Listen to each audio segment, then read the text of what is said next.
পড়তে পড়তে বোর হয়ে গেলাম, এবার একটু ফোন টোন করে সবার খোঁজ নিই কে কি পড়ছে। হ্যাঁ প্রিয়াকে ফোন করি। হ্যালো, হ্যাঁ প্রিয়া, কি করছিস? ও পড়ছিস? হ্যাঁ হ্যাঁ আমিও পড়ছিলাম রে, এই তো সবে পড়াটা প্রায় শেষ হয়ে আসলো, তাই ভাবলাম একটু খোঁজ নিই যে কে কি পড়ছিস। তা কি পড়ছিস তুই? তুই থার্ড চ্যাপ্টারটা পড়ছিস? না না ওই চ্যাপ্টারটা একদম পড়িস না, ওই চ্যাপ্টার থেকে একটাও কোশ্চেন দেবে না, আমি শিওর। আমাকে কে বললো? মানে আমার মন বলছে ওই চ্যাপ্টার থেকে একটাও কোশ্চেন আসবে না। তুই দেখে নিস, তুই বলো না ওই ফিফথ চ্যাপ্টারটা পড়, ওটা সবথেকে বেশি ইম্পর্টেন্ট, ওখান থেকে তুই ভরে ভরে কোশ্চেন দেবে। হ্যাঁ তুই ওই চ্যাপ্টারটা পড়। তুই সেকেন্ড নাম্বার উপপাদ্যটা পড়ছিস? না না ওটা পড়িস না, ওটা তো ইম্পর্টেন্ট না।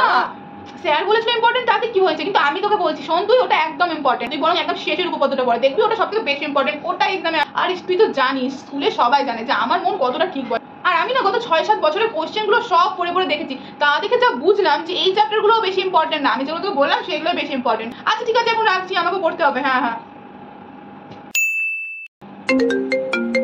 এখন আবার কে ফোন করলো?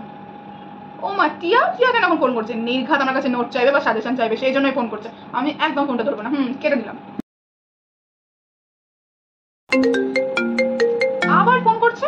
এই তো এই টিয়া আবার ফোন করছে, ভালো লাগে না। একবার ফোনটা কেটে দিলাম, তাহলে কি বুঝতে পারলেন নাকি যে আমি ওর ফোনটা ধরতে চাই না? আবার ঘুরিয়ে ফোন করছে, আবার কেটে দেবো।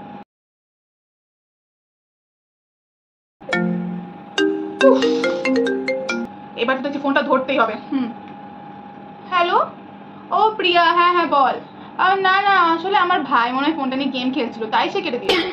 আমি কাটিনি, আমি কেন তোর ফোন কাটবো বল? কি থার্ড চ্যাপ্টারের 4th নাম্বার কোশ্চেনটা? না না আমার কাছে ওটাও নেই, আসলে কি বলতো ওইটা না আমার ফোনে পিডিএফ হয়ে থেকে গেছিল, এখনো নোট করাই হয় না। না আমি কিনিনি, আরে না না ওটা আমার পাশের বাড়ির দিদির একটা নোটবুক ছিল তো পুরনো, সেটাই আমি নিয়ে গেছিলাম, আমার কাছে নোটবুক নেই। না না ওই রচনাটাও আমার কাছে নেই রে, আমি সরি, আমি তোকে দিতে পারবো না। রাখছি তাহলে। হ্যাঁ হ্যাঁ হ্যাঁ রাখছি। খালি পরীক্ষার আগের দিন ফোন করে নোট চাও, আমি কেন দেবো ওদেরকে নোট? আমি নিজে পড়তে গেছি, নিজে লিখেছি, ওরা পড়তে যায়নি, তাই ওরা লিখতে পারেনি, কম নাম্বার পাবে, আমি কেন দেবো আমার নিজের কাছ থেকে নোট? তারপরে যদি আমার থেকে বেশি নাম্বার পেয়ে যায় আমার নোট পড়ে পড়ে, না না একদম আমি নোট দেবো না। আমার কাছে তো সব নোট আছে, আমি তাও মিথ্যে কথা বললাম যে আমার কাছে কোনো নোটই নেই। হ্যালো প্রিয়া, বলছি তুই আমাকে ফার্স্ট চ্যাপ্টারের ফার্স্টে দুটো নোট দে না। না না আমার কাছে বাকি সব নোট আছে, আসলে আমি প্রথম দিন থেকে পড়তে যাইনি তো, তাই ফার্স্টে দুটো নোট নেই, প্লিজ তুই আমাকে দে না। আর তোকে আমি ফোন করে ডিস্টার্ব করবো না, প্লিজ নোটটা তাড়াতাড়ি পাঠিয়ে দে, আমাকে পড়তে হবে তো। আচ্ছা আচ্ছা ঠিক আছে, এক্ষুনি পাঠা কিন্তু। হ্যাঁ হ্যাঁ হ্যাঁ হ্যাঁ। হ্যালো, হ্যাঁ রিয়া, বলছি কি তুই আমাকে সেকেন্ড চ্যাপ্টারের যে 3 নাম্বার 4 নাম্বার নোটটা আছে না, ওই দুটো নোট আমাকে প্লিজ তাড়াতাড়ি পাঠান আর একটু। না না আমার কাছে না ওই চ্যাপ্টারের নোটগুলো নেই, আসলে আমি সেই সময় পড়তে যাইনি তো, খুব শরীরটা খারাপ ছিল, বুঝতেই পারছিস, আমার কাছে সেই নোটগুলো একদম নেই, তুই আমাকে প্লিজ তাড়াতাড়ি পাঠান একটু, বাকি সব নোট আছে আমার কাছে। হ্যালো প্রিয়া, বলছি কি সেকেন্ড টাইম তোকে আবার ফোন করতে হলো রে, সরি প্লিজ কিছু মনে করিস না, কিন্তু আমি দেখলাম কি আমার কাছে ফার্স্ট চ্যাপ্টারের একটাও নোট নেই, জানিস তো। হ্যাঁ আমি প্রথমে পড়তে জানি না, বললাম যে ওই জন্য তোকে তো দুটো পাঠাতে বললাম, প্রথম দুটো তুই পাঠালি, এবার বাকি যে কয়টা আছে ওটা একটু পাঠিয়ে দেন, আমার কাছে নেই রে। আচ্ছা আচ্ছা এবারে লাস্ট টাইম, আর তোকে আমি ফোন করে ডিস্টার্ব করবো না, তুই একটু তাড়াতাড়ি পাঠিয়ে দে আমাকে। আচ্ছা ঠিক আছে, হ্যাঁ হ্যাঁ হ্যাঁ। হ্যাঁ রিয়া, এই শোন না, বলছি লাস্টের চ্যাপ্টারটা আছে না যেটা স্যার করিয়েছিল যে খুব ইম্পর্টেন্ট নাকি ওটা, হ্যাঁ তো ওই নোটগুলো না বৃষ্টিতে ভিজে আমার খাতাটাই ছিঁড়ে গেছে রে, তুমি পাঠা না প্লিজ। আচ্ছা আচ্ছা ঠিক আছে, হ্যাঁ হ্যাঁ থ্যাংক ইউ সো মাচ, রাখছি। উফ যাক বাবা, আমার কাছে তো একটাও নোট ছিল না, তাও এর ওর কাছ থেকে চেয়ে মেগে ম্যানেজ হয়ে গেল, এবার কিছু তো হলে পড়তে পারবো, অ্যাটলিস্ট পাস তো করতে পারবো, তাহলেই হলো। দূর বাবা, এখন আমার পড়তে একটু ইচ্ছে করছে না, পড়াতে মনই বসছে না, কিছুই মুখস্থ হচ্ছে না, এখন না আমার একটু রিলস দেখতে ইচ্ছে করছে, পরীক্ষা তো পরশু দিন, অনেক দেরি আছে, কালকেও তো আমি পড়তে পারবো। হ্যাঁ ঠিকই তো, কালকে সারাদিন পড়ে নেবো। মনে আসছে। হ্যালো, হ্যাঁ বল। পরীক্ষা? ও কালকে থেকে তো পরীক্ষা না, এমা আমি একদম ভুলে গেছিলাম রে। আচ্ছা আচ্ছা রাখ, আমাকে পড়তে বসতে হবে। দূর বাবা, কিছু তো মুখস্থই হচ্ছে না, এখন রাখি, আমি রাত্রেবেলা পড়বো। হ্যাঁ কালকে পরীক্ষা, রাত্রেবেলা সারা রাত জেগে পড়লেই সব মুখস্থ হয়ে যাবে। ও বাবা, আজকে রাতে খাওয়া দাওয়া করতে তো অনেক লেট হয়ে গেল, এত রাতে আমি এখন আবার পড়তে বসবো লাইট জ্বালিয়ে? না না খুব ঘুমও পাচ্ছে, এখন ঘুমিয়ে পড়ি, কালকে সকালে উঠে পড়বো।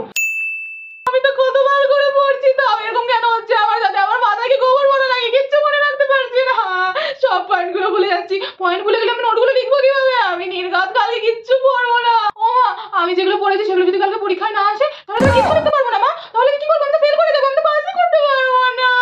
জানো তো আমার শেষে দুটো কোশ্চেন মুখস্থ হচ্ছে না, যদি ওই দুটো কোশ্চেনই পরীক্ষায় আসে তাহলে তো আমি পারবো না মা, তাহলে তো 10 + 10 20, মানে 50 এর মধ্যে 20 নাম্বার আমি ছেড়েই দেবো, তাহলে ক নাম্বারের পরীক্ষা দেবো আর কত নাম্বার পাবো? আর মনে হয় 5 নাম্বার এবার উঠবে না।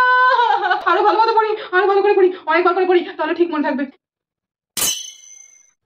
আমার তো তাও মনে থাকছে না, আমি তো পরের লাইন পড়লে আগের লাইন ভুলে যাচ্ছি, আবার যদি রিপিট করে আগের লাইন পড়ছি তো পরের লাইন ভুলে যাচ্ছি, কিভাবে মনে রাখবো আমি? আমার তো কিচ্ছু মনে থাকছে না।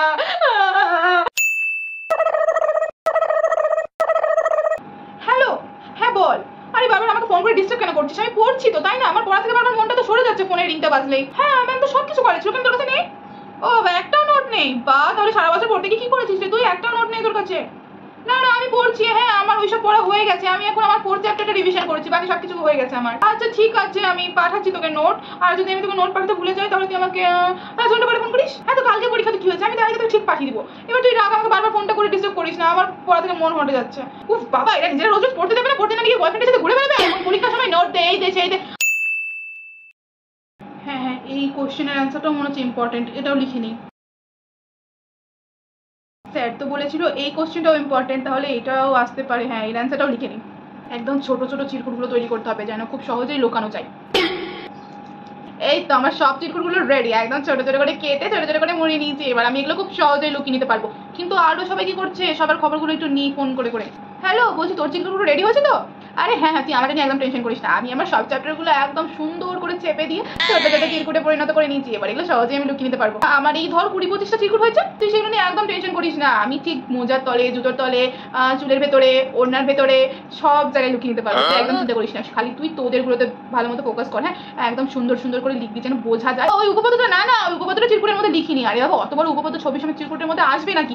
আমি না ইউটিউব থেকে একটা ভালো টিউটোরিয়াল বের করেছি, জানিস তুই কি? শোন শোন বলছি দাঁড়া। ওই যে জলের বোতল আছে না, আমি কালকে প্লাস্টিকের ওই থামস আপের বোতল নিয়ে যাবো, আর থামস আপের যে প্যাকেজটা থাকে ওই র্যাপ করা, ওটার খুলে ওটার মধ্যে সুন্দর করে বোতলটা ছবি টবি সমেত লিখে দেবো, তুই ওটাকে আবার র্যাপ করে দেবো। ম্যামরা কিচ্ছু বুঝতে পারবে না, যখন ম্যামরা গল্প করতে বিজি থাকবে তখন আমি আবার বোতলের র্যাপটা খুলে আমি পুরো লিখে নিয়ে আবার র্যাপটাকে সাজিয়ে দেবো। ভালো আইডিয়া না?